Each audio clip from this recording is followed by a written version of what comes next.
Pemirsa, untuk mengantisipasi terjadinya banjir di Kota Makassar, Badan Penanggulangan Bencana Daerah atau BPBD Kota Makassar telah menyiapkan posko di 3 kecamatan di Kota Makassar.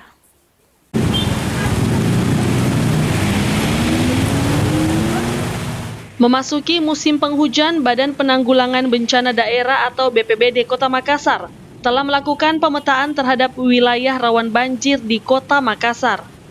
Dari pemetaan tersebut terdapat 4 kecamatan yang diwaspadai akan terjadi banjir, yakni Kecamatan Biringkanaya, Manggala, Tamalandrea, dan Kecamatan Panakukang.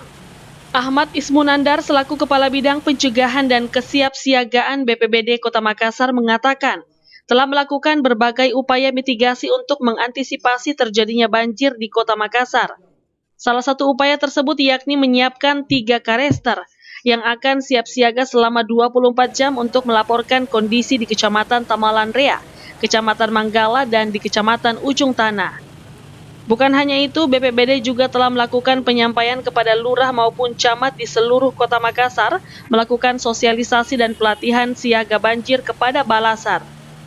Untuk di Kota Makassar, kami dari BPBD telah memetakan ada 4 kecamatan yang kita waspadai. Yang pertama Kecamatan Biringkanaya, yaitu Katimbang, masyarakat. Yang terus untuk Kecamatan Manggala, ini adalah Kelurahan Antang dan Kelurahan Manggala.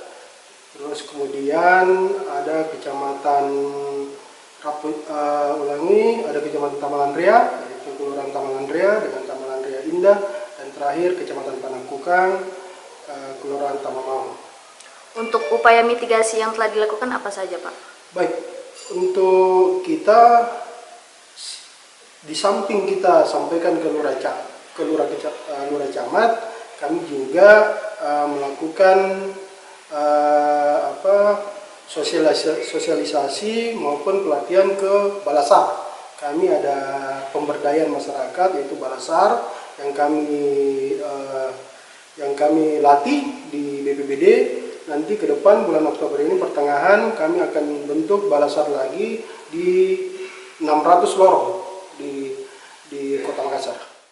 Ahmad mengimbau masyarakat Kota Makassar tetap waspada namun tidak panik untuk memasuki musim hujan. Ia berharap masyarakat dapat memperhatikan dan melakukan kiat-kiat kerja bakti di wilayah masing-masing, seperti membersihkan drainase saluran air sehingga dapat menaikkan sedimen dan melancarkan air. Fitri Hairunisa, Celebes TV.